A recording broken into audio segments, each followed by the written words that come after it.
Big boss winner పల్లవి ప్రశాంత్కు bail మంజూరైంది. Nampally criminal court షరతులతో కూడిన bail ఇచ్చింది. 15,000 పూచీకత్తుతో 2 షూరిటీలు సమర్పించాలని సూచించారు. అలాగే ప్రతి ఆదివారం పోలీసుల ఎదుట హాజరు కావాలని చెప్పారు.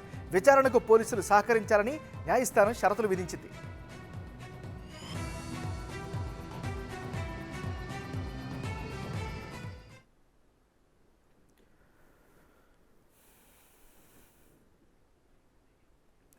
రైట్, ఇదే అంశానికి సంబంధించి మరింత తాజా సమాచారం అందించేందుకు మా రిపోర్టర్ రానా లైవ్లో సిద్ధంగా ఉన్నారు. రానా, చెప్పండి, మీ దగ్గర ఉన్న అప్డేట్స్ ఏంటి? ఎస్ నాగరాజు, ఎట్టకేలకు రైతు బిడ్డగా బిగ్ బాస్లో అడుగుపెట్టి విజేతగా వచ్చినటువంటి పల్లవి ప్రశాంత్ తర్వాత జరిగినటువంటి పరిణామాలు మనం చూసుంటాము.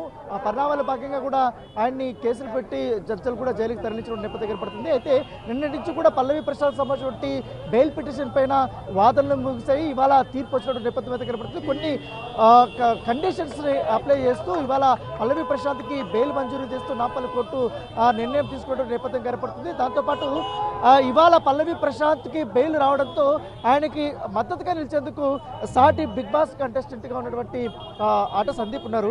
సందీప్, ఎలా చూస్తారు? ఎందుకంటే గతంలో కూడా మీరు చాలా కంటెస్టెంట్లు చూసుంటారు, చాలా మంది విన్నర్లు అయినారు. వాళ్ళకి ఎవరు కూడా ఇలాంటి పరిణామాలు ఎదుర్కాలేదు. ఎక్కడో ఒక ఊర్లో ఉన్నటువంటి సామాన్య పిల్లాడు ఇంత పెద్ద స్థాయికి రావడము, తర్వాత జరిగినటువంటి సిచ్యువేషన్స్ మీరు ఎన్నో చూసారు కదా ఇండస్ట్రీలో. ఈ పరిణామాన్ని ఎట్లా చూస్తారు మీరు? అన్న, ఒకటే అన్న, మనం గెలుపు ఓటములు అనేది కామన్ అన్న. గెలిచిన తర్వాత ఇలా జరిగింది. నాకైతే ఒకటే అనిపిస్తుంది, పల్లవి ప్రశాంత్ ఒక నార్మల్ పొజిషన్ నుంచి టాప్ పొజిషన్కి వెళ్ళిండు కదా. సో కామన్ మ్యాన్ అలా రావడం వల్ల ఒక నరదిష్టనే తగిలింది అనిపిస్తుంది నాకైతే. సో ఆ దిష్టి అయితే పోయిందన్న.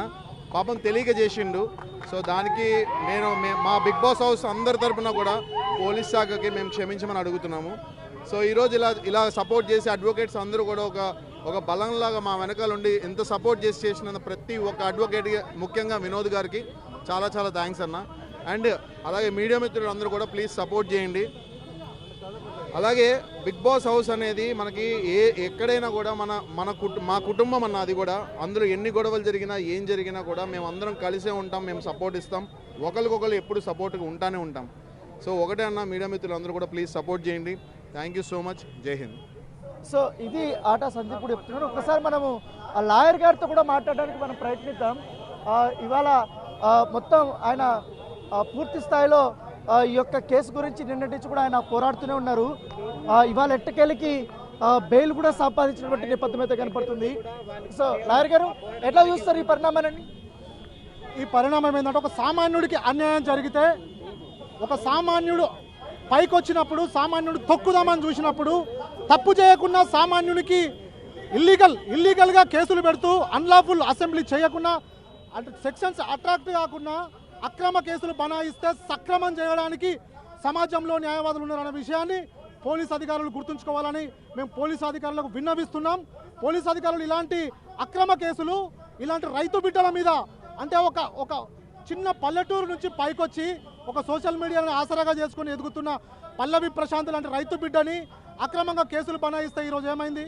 న్యాయవాదులం అందరం ఒక 50 నుంచి 100 మంది న్యాయవాదులం ఆయనకి సపోర్ట్ చేసి ఆయన ఈరోజు బయటకు తీసుకొచ్చే ప్రయత్నం మేము చేస్తున్నామంటే కారణం, ఇలాంటి వాళ్ళకి అన్యాయం జరగొద్దు, జరిగితే మేము ఉన్నామని మేము తెలియజేస్తున్నాం. ఎలాంటి కండిషన్స్ పెట్టారు బెయిల్కి రావడానికి? బెయిల్ నుంచి బయటకు రావడానికి every Sunday Jubilee hills station house officer ఎవరైతే ఉన్నారో వారి సమక్షంలో పొద్దున మార్నింగ్ 9 to ఈవినింగ్ 5 PM మధ్యలో every Sunday charge sheet file చేసే వరకు అపియర్ కావాలని, ఆయనకు సపోర్ట్ చేయాలని చెప్పి కండిషన్ ఇవ్వడం జరిగింది.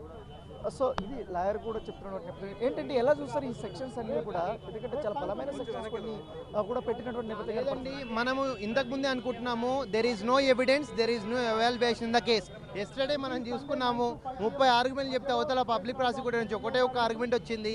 దాంట్లో కూడా ఎవిడెన్స్ ఎవాల్యుయేషన్ లేదు. 100% నిన్న అయిపోయినా బెయిల్ వస్తుందని వచ్చింది.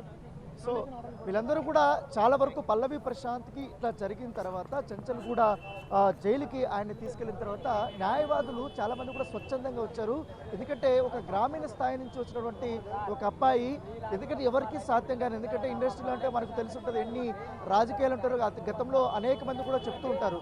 సో అలాంటిది ఎక్కడో గజ్వేల్ ఉన్నటువంటి మారుమూల గ్రామం నుంచి సోషల్ మీడియాలో చిన్నగా పాపులర్ అయ్యి బిగ్ బాస్లో అవకాశం వచ్చిన తర్వాత అనేక హడ్డల్స్, ఎందుకంటే అనేక హడ్డల్స్ కూడా తట్టుకొని బిగ్ బాస్ విన్నర్ అయ్యి లాస్ట్ మూమెంట్లో అక్కడ జరిగినటువంటి కొంతమంది ఆకతాయిలు చేసుకోవడానికి తన మీద ఇలాంటి కేసులు పడాల్సి వచ్చినటువంటి నేపథ్యం దగ్గర పడితే, కానీ అతను అప్పుడు ఆలోచించుకోలేకపోయాడు. గెలిచినటువంటి ఆనందంలో ర్యాలీ తీయడమే అతను చేసినటువంటి నేరం, కానీ ఇలాంటి దాడులకు ఉసుగొల్పలేదు అనేది కూడా లాయర్లు కానీ అతనటువంటి అభిమానులందరూ కూడా చెప్తున్నటువంటి నేపథ్యం దగ్గర పడితే, సో ఎట్టకేలకి షరతులతో కూడినటువంటి బెయిల్ ఇవాళ పల్లవి ప్రశాంత్కి దక్కడం పట్ల ఆయన లాయర్లు కానీ ఆయన కుటుంబ సభ్యులు కానీ ఆయన అభిమానులు కూడా చాలా హర్షం వ్యక్తం చేస్తున్నటువంటి నేపథ్యం కనపడుతుంది Nagaraju. Right, thank you Rana updates అందించినందుకు.